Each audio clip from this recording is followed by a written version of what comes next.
दोस्तों, Dawood computer centre में आपका स्वागत है। मैं हूं परवेज। आज मैं आपको बताने जा रहा हूं कि टैली में हम कॉन्ट्रा की एंट्रियां कैसे करते हैं। तो इसके लिए सबसे पहले मैं टैली खोल लेता हूं। टैली खोलने के बाद मैं बिल्कुल एक शुरू से नई कंपनी बनाता हूं। उसके बाद मैं आपको बताऊंगा कि टैली में हम बैंक की एंट्रियां कैसे करते हैं, क्योंकि ये टैली का जो नया रिलीज़ है 6.0.1 जिसमें जीएसटी वगैरह भी है। आगे इस सीरीज़ में मैं आपको बहुत अच्छी एंट्रियाँ बताऊंगा, जैसे बैंकिंग की हैं और जीएसटी की एंट्रियाँ हैं और आपका जैसे मैन्युफैक्चरिंग की हैं या फिर आपका ऑर्डर चालान वगैरह। तो पहले मैं एक कंपनी बना लेता हूँ। मैंने ये टैली खोली है। सबसे पहले मैं आता हूँ कंपनी इन्फो में। इसमें मैं ये कंपनी को शट कर लेता हूँ, नई कंपनी क्रिएट कर लेता हूँ। जैसे मैंने यहाँ ले लिया अमन प्राइवेट लिमिटेड। एड्रेस जैसे हो गया country India, state Uttarakhand, pin code वगैरह मैं पूरी डिटेल यहाँ ले लूँगा और मैं कंपनी को इस तरह से एक्सेप्ट कर दूँगा।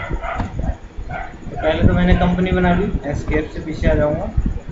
अब मैं यहाँ पर कुछ एंटर करना चाह रहा हूँ। जैसे मैं चाह रहा हूँ कुछ मैं यहाँ से कुछ प्रोग्राम खोल लेता हूँ। मैंने राइट खोल लिया है। इसमें मैं चाह रहा हूँ कि जैसे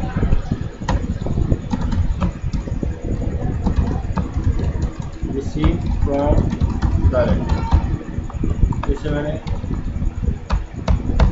10 लाख रुपए डिपॉजिट इन SBI और अकाउंट नंबर कुछ भी दे दिया।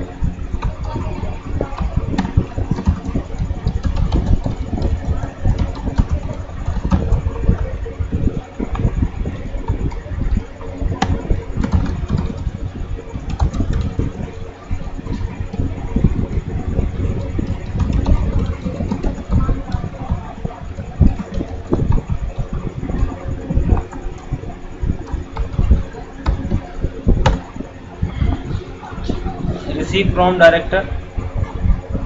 अब चाहूँ तो मैं डायरेक्टर से कैश ले सकता हूँ और उस कैश को मैं इस बैंक में डिपॉजिट कर दूँगा, या मैं सीधे ही बैंक में रिसीव करता हूँ। तो मैं आपको दोनों कंडीशन बताऊँगा कि पहले मैंने यहाँ पे लेज़र बनाएंगे। हम अकाउंट इनको में आएंगे, लेज़र में आ जाएंगे, क्रिएट करेंगे। यहाँ पे मैंने लेज़र बना लिया जो ऑनर है, जैसे अमन कैपिटल अकाउंट। ये क्या है, बिजनेस का मालिक है और इसका जो लेज़र है वो करंट, अभी तक तो ये हमारा कैपिटल अकाउंट्स में आ जाएगा। Inventory value are affected. इसमें क्या होता है, जब भी हम सेल या परचेज का लेज़र बनाते हैं तो इस फीचर को हमें यस करना पड़ता है, लेकिन यहाँ में इसकी ज़रूरत नहीं है। एड्रेस, स्टेट, कंट्री वगैरह पूरी डिटेल दे देंगे। बैंक डिटेल देनी है हमें, तो यहाँ पर हम बैंक डिटेल को यस करेंगे। ट्रांजैक्शन कैसे दे रहा है, ये चेक से दे रहा है किसी और तरह से। अदर करना चाहें आप अदर कर लेंगे। पैन नंबर ये दे देंगे। इसके बाद मैं लेज़र बना लूँगा, जैसे एक्सिस बैंक। चाहूँ तो मैं उसका अकाउंट नंबर दे दूँगा 231234 231234। ये बैंक अकाउंट में आ जाएगा, अंडर ले लेंगे हम इसको बैंक अकाउंट के। Account number 231234। IFSC कोड ले लूँगा मैं ABCD 1200000123।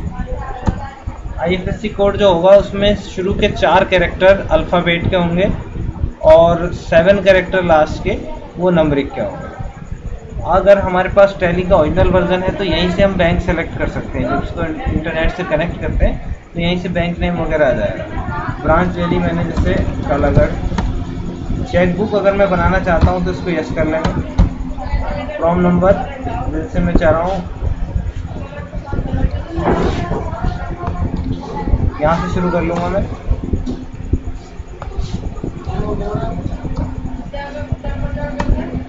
ये मेरे पास नंबर ऑफ चेक कितने हो गए। चेक बुक का नाम हो गया जैसे मैंने लिया एक्सिस बैंक, एक्सिस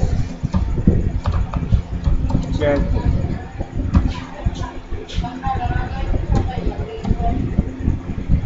और इसके बाद है इसमें सेट चेक प्रिंटर कॉन्फ़िगरेशन। इसके लिए क्या है, अगर हम इसको यस करेंगे तो पूरा मेनू देगा ये हमें कि विड्थ कितनी होनी चाहिए चेक की। तो इसके लिए हमें एक बहुत लंबा प्रोसीजर करना पड़ेगा कि चेक की विड्थ इतनी हो और उसकी हाइट इतनी हो, फिर लोकेशन डेट कहाँ पे आए उसमें।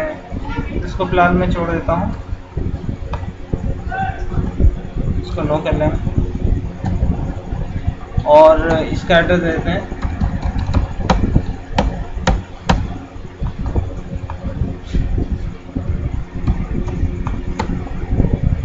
इसी तरह से मैं लेज़र बना लूँगा, जैसे SBI बैंक अकाउंट नंबर जो है ये मैं देख लूँगा SBI का 2212। अब मैं इसमें एंड में आ जाऊँगा 2212, पूरी डिटेल उसी तरह से दे देंगे 2212 SBIN 00000123।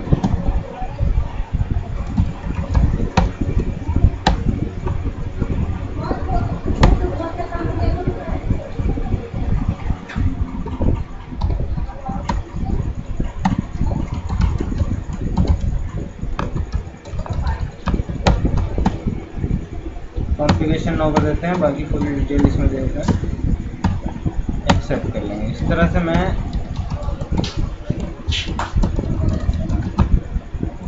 PNB का अकाउंट देख लेता हूँ मैं, यह है 2323।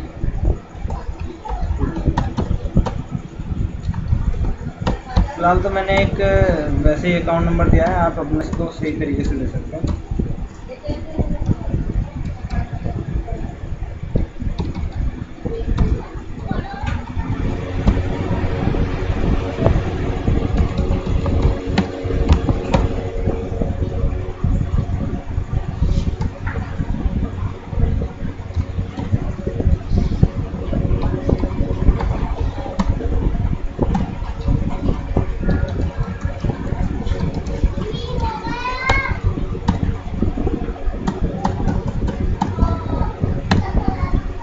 मैं यहाँ से बाहर आ जाता हूँ। देखो मैंने ये लेज़र बनाए, लेज़र कौन कौन से बनाए हैं, डिस्प्ले में आ जाऊँगा।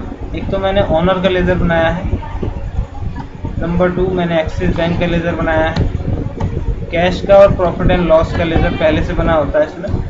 मैंने PNB बैंक का बनाया है लेज़र और SBI बैंक का बनाया है। अब मैं इसमें अकाउंटिंग वाउचर में आ जाऊँगा। जब भी मुझे कोई लेन देन करना है तो मैं ट्रांजैक्शन में आ जाऊँगा, अकाउंटिंग वाउचर में।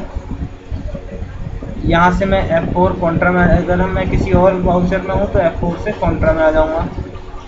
कई दफ़ा क्या होता है कि आपका ये जो अकाउंटिंग वाउचर में हम जब जैसे भी किसी वाउचर में आएंगे कॉन्ट्रा पेमेंट रिसीव, तो दो तरह से आता है।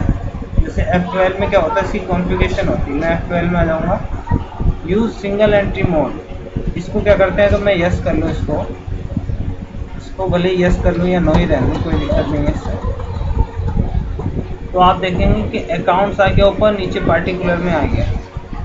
इस तरह से अगर आप आ रहा है आपका, तो इस तरह से भी कर सकते हैं हम ट्रांजैक्शन। और जैसे मैं आपको बता रहा हूँ डबल मोड में, क्योंकि ये सिंगल मोड है, मैं आपको डबल मोड बनाऊँगा तो उसमें आपको डेबिट और क्रेडिट बहुत अच्छी तरह से समझ में आएगा। तो मैं F12 में आ जाऊँगा, यूज़ सिंगल एंट्री मोड को N से नो कर दूँगा और बैंक एलोकेशन डिटेल इसको यस कर लेंगे और use CRDR instead of two by during entry इसको यस कर लेंगे। यानी कि अगर हमारी सिंगल एंट्री मोड में क्या है, डेबिट क्रेडिट आएगा, लेकिन साथ में बाई और टू आ जाएगा, बाई डेबिट टू क्रेडिट। लेकिन मैं चाह रहा हूँ CR से क्रेडिट और DR से डेबिट आ जाए। एक्सेप्ट कर लूँगा इसी तरीके से इसको। अब आप देखेंगे पहला आ रहा है यहाँ पे CR का मतलब होता है क्रेडिट से। तो फिलहाल हमारे बैंकों में कुछ पैसा नहीं है, ना ही हमारे पास कैश है। तो पहले हम कैश में एंटर मारेंगे तो उसका करंट अकाउंट दिखाएगा नीचे, करंट बैलेंस। फिलहाल मेरे पास कोई बैलेंस नहीं है, तो मैं रिसीव करूँगा। किससे रिसीव करूँगा, सिर्फ एक ही लेज़र है जिससे मैं रिसीव कर सकता हूँ। बैंक के लेज़र से अगर हम रिसीव करते हैं या पेमेंट करते हैं तो उसमें क्या होता है, हमें कॉन्ट्रा में आना पड़ता है। तो अमन कैपिटल अकाउंट, इससे रिसीव करता हूँ मैं 15 लाख और ये मैंने कैश ले लिया।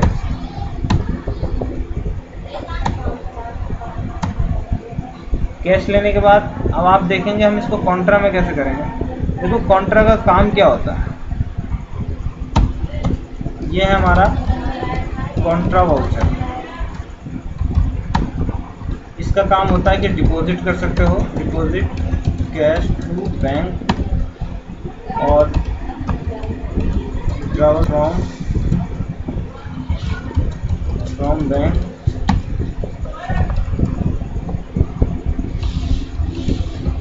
Transfer cash to petty cash और बैंक टू अदर बैंक। अगर हम कंपनी में नेट बैंकिंग वगैरह का यूज़ करते हैं तो उसके लिए होता है कि इसमें हम डिपॉजिट कर सकते हैं कैश को बैंक में, विड्रॉल कर सकते हैं, ट्रांसफ़र कर सकते हैं कैश से पेटी कैश में और बैंक से अदर बैंक। अभी मेरा ट्रांजैक्शन क्या है, सबसे पहले मेरा एक सिंपल सा ट्रांजैक्शन है कि डिपॉजिट इन SBI 20,000, PNB में भी 20,000 और एक्सिस में 30,000। तो फिलहाल मैं 20 और 30,000 डिपॉजिट करता हूँ। तो कॉन्ट्रा में आ जाऊँगा मैं F4 से। सबसे पहले यहाँ पे लिखा हुआ रहा है CR का मतलब होता है क्रेडिट से। तो क्रेडिट मैं किसे करूँगा, क्योंकि मेरे बैंक में इस समय कुछ नहीं है, तो मैं क्रेडिट कैश को करूँगा। यहाँ पर मेरे कैश में इतना है अकाउंट। अब आप देख लीजिए कि ये जो कैश और बैंक दोनों ही रियल अकाउंट से बिलोंग करते हैं, और रियल अकाउंट में जब डेबिट होगा तो जो चीज़ हमारे पास आएगी वो डेबिट होगी और जो चीज़ जाएगी वो क्रेडिट होगी। यहाँ पर जब हम कैश को बैंक में डिपॉजिट करेंगे तो एक जो रियल अकाउंट है, एक अकाउंट हमारा गोज होता है तो दूसरा इन होता है, यानी एक में हमारा गोज आउट। कैश तो हमारे यहाँ पे गोज आउट है, लेकिन हमारा जो बैंक में है वहाँ पे कम्स इन। तो मैं यहाँ पे 20,000। अब आप देखेंगे इसमें जैसे सबसे पहले था SBI, मैंने यहाँ SBI में डिपॉजिट किया तो ये बोला कि कैश डिपॉजिट कर रहे हैं आप, और कैश डिपॉजिट करने के बाद पूछ रहा है कि डिमोनेटाइजेशन आपका, इसमें जो मांग रहा है कि ये 2000 के नोट हैं, 1000 का है, 500 का है। डिनोमिनेशंस हम यहाँ पे दे देंगे, जैसे मान लीजिए 20,000 में 10 नोट हमारे पास 2000 के, तो यहाँ हमने दे दिया 10 करेंसी जो है हमारी वो 2000 के बराबर 20,000। बैंक स्पेसिफिक बैंक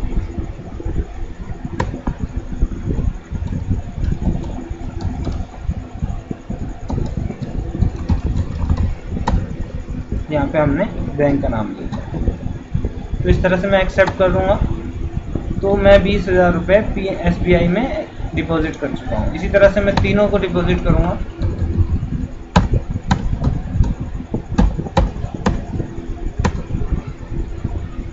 इसमें क्या है, 5 नोट मैंने 2000 के किए और 20 नोट मैंने 500 के।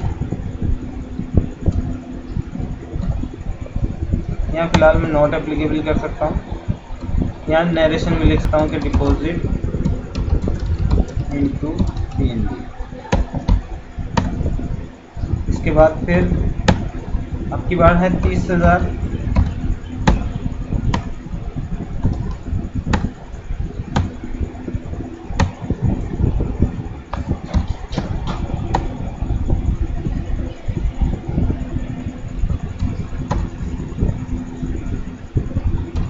यहाँ पे जैसे 500 के 10 हैं, 100 के 50 हैं, तो टोटल मिला के जो है हमारे इतने नोट बनने चाहिए।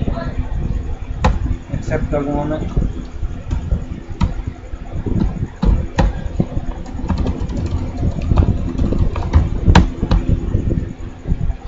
यहाँ पे मैं लिख दूँगा जैसे डिपॉजिट इनटू एक्सेस एंटर। तो मैं तीनों ही बैंकों में डिपॉजिट कर चुका हूँ। अभी मैं चाहूँ तो इसमें मैं यहाँ से बाहर आ जाऊँगा, एक लेज़र मैं और बना लेता हूँ। आप देखेंगे कि हमने अभी तक क्या किया है, ये जितने भी वो हैं SBI, PNB, एक्सिस, जब भी हमें कोई ट्रांजैक्शन करना पड़ता है तो दो चीज़ें ध्यान देनी पड़ती हैं। एक तो उसका लेज़र होना चाहिए। लेज़र बनाया हमने axis bank under bank account, SBI bank bank account, PNB bank bank account, और साथ ही साथ बनाया था हमने अमन कैपिटल अकाउंट कैपिटल अकाउंट। अब मैं चाहूँ तो इसमें पहले से बने हुए लेज़र भी होते हैं कुछ। पहले से बने हुए लेज़र कौन कौन से होंगे, जैसे कि कैश का लेज़र जो होता है वो कैश इन हैंड के अंदर में, कैश इन हैंड के अंदर में बना होता है। और प्रॉफिट एंड लॉस का लेज़र ये आपका प्राइमरी में बना होता है।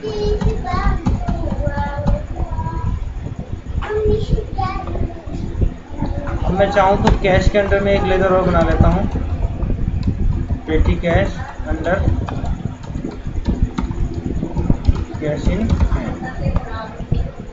तो मैंने ये लेज़र बना चुका हूँ। मैं ये पेटी कैश का बनाना है मैंने। ये दो लेज़र पहले से ऑलरेडी होते हैं इसमें।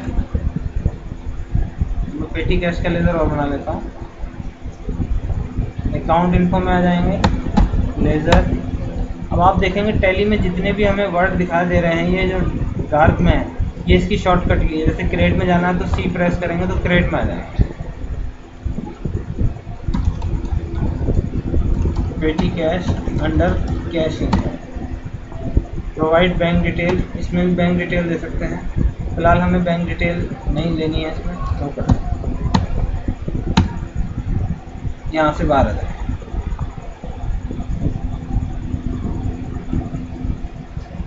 अब मैंने अगला ट्रांजैक्शन लिख दिया है,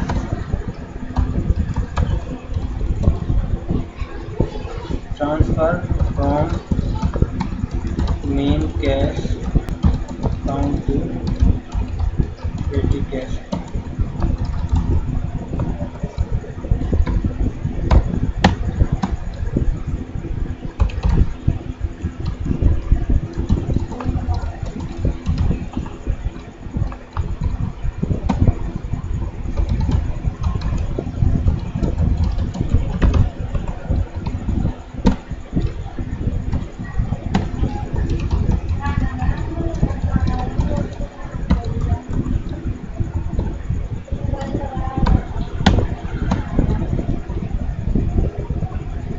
तो आप ये देखेंगे कि मैंने अभी तक यहाँ पर डिपॉजिट किया है।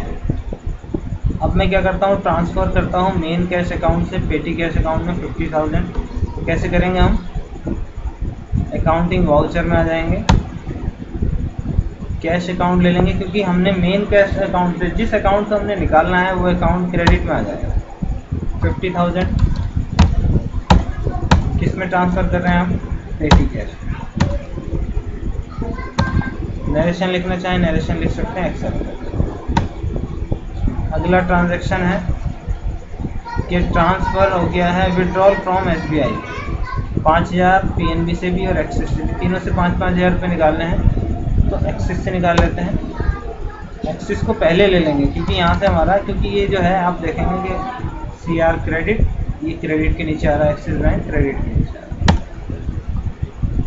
चेक निकाल रहे हैं हम, और cheque range, instrument number, cheque निकाल रहे हैं, किसी फंड ट्रांसफ़र कर रहे हैं कहीं, या किसी अदर तरीके से निकाल रहे हैं। तो हम अदर कर लेंगे क्योंकि हम कैश निकाल रहे हैं।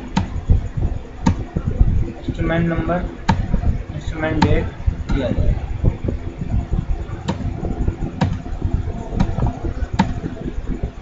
फिर निकाल लूँगा मैं PNB से,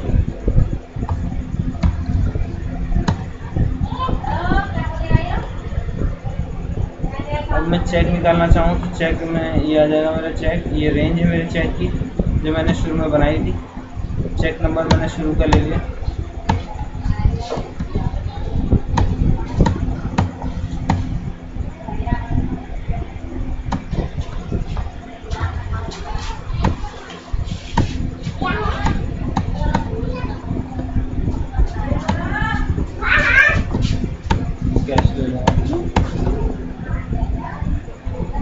तरह से मैं बैंक में डिपॉजिट कर सकता हूँ, बैंक से पैसा निकाल सकता हूँ, और किसी को पैसा देना है किसी पार्टी को बैंक के माध्यम से, तो बैंक के माध्यम से दे सकता हूँ। जैसे मैं कभी इसमें और लेज़र बढ़ा लेता हूँ कुछ, जैसे MS अनु हार्डवेयर पॉइंट। मान लीजिए ये हमारे सप्लायर हैं जहाँ से मैं माल खरीदता हूँ, तो ये सन्ड्री क्रेडिटर्स में आ रहा है।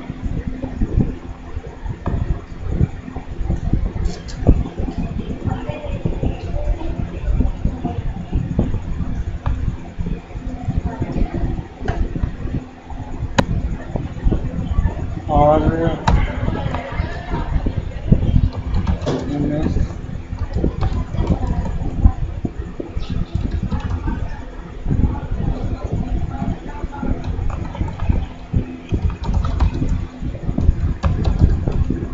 तो आप देखेंगे जहाँ से हम माल खरीदते हैं सप्लायर, चाहे तो मैं शॉर्ट में लिख दूँगा इसका सप्लायर,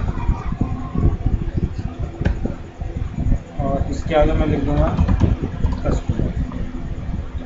तो इनका लेज़र बना लेंगे हम।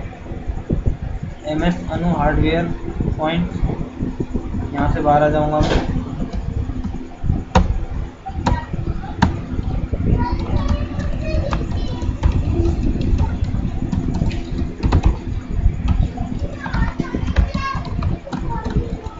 Sundry creditor, maintain balance bill by bill, इसको यस कर लेंगे, यानी कि जो हमने इनको पैसा देना है उसका एडजस्टमेंट होना है कि हम उससे पैसा एडवांस ले रहे हैं या फिर उससे पैसा पिछले बिल का ले रहे हैं या उसको नया बिल जारी कर रहे हैं या माल वापस कर रहे हैं। तो इसको फिर मैं यस कर लेता हूँ। और इसका डिफ़ॉल्ट क्रेडिट पीरियड, और इसमें क्या होता है कि जैसे मान लीजिए मैं 15 दिन के लिए उधार दे रहा हूँ या ले रहा हूँ, उसको हम यहाँ पे डाल सकते हैं। फिलहाल cheque credit days during voucher entry, कितने क्रेडिट डेज होने चाहिए, और हमारा यहाँ पे नाम वगैरह, ये पूरी डिटेल, बैंक की डिटेल, ये सब मैं ले सकता हूँ। इसको बैंक की डिटेल यस कर लेंगे इसको, और इसको हम जमा जो देंगे वो ट्रांसफ़र करेंगे। Account number, bank IFSC code, account number मान लीजिए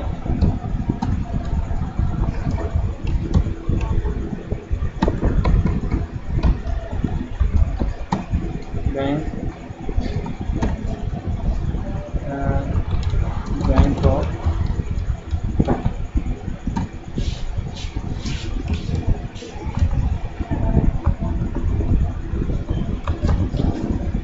ये इसका पैन नंबर है।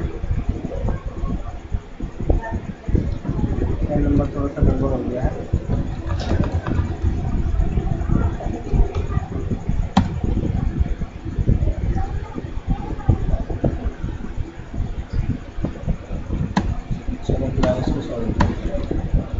अगला लेज़र था हमारा MS अविनाश कुमार कस्टमर।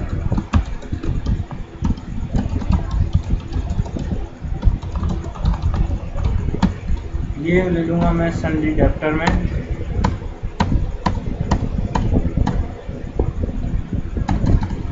फिलहाल सारी डिटेल यस कर लेता हूँ मैं। इसको मैं चाहूँ तो बैंक डिटेल यस कर लेता हूँ। ई फंड ट्रांसफ़र,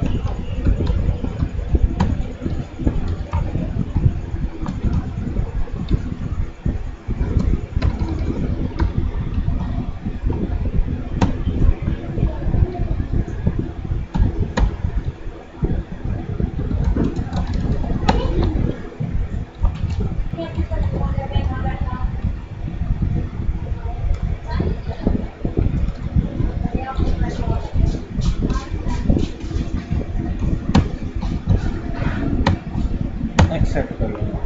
अब मैंने ट्रांजैक्शन क्या करना है, मान लीजिए मेरा ट्रांजैक्शन है,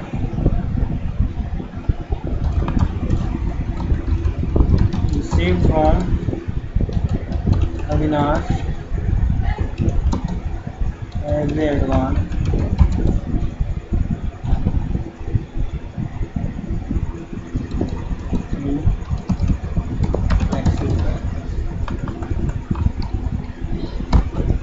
मान लीजिए अविनाश क्या हमें एडवांस दे रहा है एक्सिस बैंक में,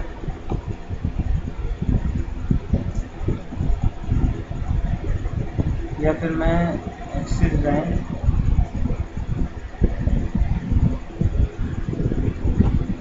जैसे कर देता हूँ payment to MS as advance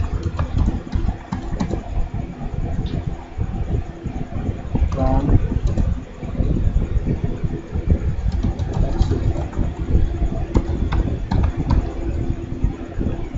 तो मैंने क्या करना है, पहले ये लेज़र बनाना है, तो मैंने लेज़र बना चुका हूँ। मैं ट्रांजैक्शन करूँगा receive from Avinash as advance Axis bank में। तो उसके लिए क्या करूँगा, मैं यहाँ से बाहर आ जाऊँगा, अकाउंटिंग वाउचर में आ जाऊँगा, क्योंकि रिसीव करने का वाउचर कौन सा है, रिसिप्ट का। इसको F6 इसकी की है, रिसिप्ट में आ जाऊँगा मैं। किससे रिसीव करना है मैंने, अविनाश कुमार कस्टमर से। एंटर करूँगा, कितना रुपया रिसीव करना है, 50,000।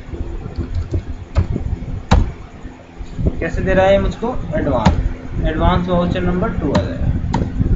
कितने दिन के लिए दे रहा है ये भी लिख सकते हैं, या कि एडवांस का कोई रेफरेंस नंबर है वो दे सकते हैं हम, पर्ची नंबर जिसे कह सकते हैं। और किस में दे रहा है, ये हमें एक्सिस बैंक में दे रहा है। चेक दे रहा है, ये हमें ट्रांसफ़र कर रहा है, ई फंड ट्रांसफ़र कर लेंगे, यस बैंक से दे रहा है। और हमें जो देना है, हमें देना है MS अनु को 35,000 MS अनु हार्डवेयर पॉइंट 35,000। ये भी हमें एडवांस देना है, क्योंकि पेमेंट का पहला ही वाउचर है, तो यहाँ जो भी हमारा वाउचर नंबर होगा वही बिल नंबर बन जाएगा। आप ये देखिएगा कि टाइप ऑफ रेफरेंस में एडवांस, एडजस्ट, न्यू और ऑन अकाउंट 4 चीज़ें आती हैं। एडवांस में एडवांस लेंगे देंगे, न्यू रेफरेंस में जब भी खरीदेंगे या बेचेंगे तो न्यू रेफरेंस में आएगा, और एडजस्ट रेफरेंस हम तब करेंगे जब हम जैसे किसी को बेचा है और उसका जो न्यू रेफरेंस हमने दिया था उसी रेफरेंस को हम एडजस्ट कर लेंगे। ऑन अकाउंट में हम माल की वापसी ले लेंगे। यहाँ पे मैं बैंक ले लेता हूँ, ये वैसा ऑनलाइन है, फंड ट्रांसफ़र और ये बैंक की डिटेल हो जाएगी, एक्सेप्ट कर लेंगे। अब नंबर यहाँ पे आप देखेंगे कि मैंने यहाँ पे ट्रांजैक्शन भी कर लिया है, बैंक में जमा कर दिए हैं, बैंक से निकाल लिए हैं और किसी पार्टियों को भी बैंक से दे दिया है। अब नंबर आता है रिपोर्ट्स का, कि मैं इसकी रिपोर्ट्स कैसे देखूँ। तो रिपोर्ट देखने के लिए यहाँ से बाहर आ जाता हूँ मैं। ये जो टैली की मेन स्क्रीन होती है इसको बोलते हैं गेटवे ऑफ टैली।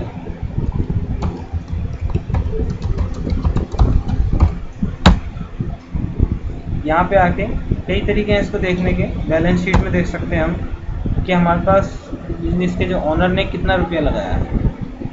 उसके बाद करंट लाइबिलिटीज़, यानी कि हमारे पास जो ये लाइबिलिटीज़ वैसे तो इधर आती है, लेकिन क्या है कि हमने एडवांस दे रखा है उसको, तो ये हमारे असेस्ट में दिखा रहा है। मैं यहाँ से डिटेल कर लूँगा तो ये पूरी डिटेल दिखा देगा। सन्डी डेप्टर को मैंने 50,000 रुपये ये माइनस में इसलिए आ रहे हैं क्योंकि मैंने इससे एडवांस ले रखा है। तो यहाँ पे कैश की डिटेल में कैश में आ जाऊँगा, तो कैश कौन से अकाउंट में कितना है वो देख लूँगा। एस्केप से बाहर बैंक में देख लूँगा, मैं बैंक की एक एक डिटेल देखनी है मैंने, तो बैंक में यहाँ पर आ जाऊँगा और पूरे ट्रांजैक्शन देख लूँगा किस बैंक से मैंने किस तरह से पैसा लिया और दिया है।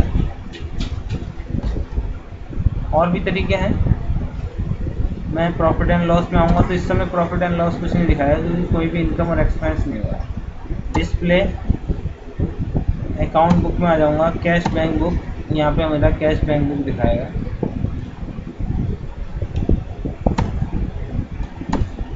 सेम डिटेल आएगी इसी तरह से। उम्मीद करता हूँ वीडियो पसंद आया होगा आपको। वीडियो पसंद आया तो इसको लाइक करें, कमेंट करें, और अगर चैनल आपने हमारा सब्सक्राइब नहीं किया है तो चैनल को प्लीज़ सब्सक्राइब करें। और अगर आपको जैसे ये वीडियो पसंद आता है तो मैं इसकी पूरी सीरीज़ बनाऊँगा जिसमें आप पूरा टैली का शुरू से लेके जहाँ पे मैनुअल अकाउंट से लेकर और टैली में जिसमें जीएसटी वगैरह की एंट्रियाँ होंगी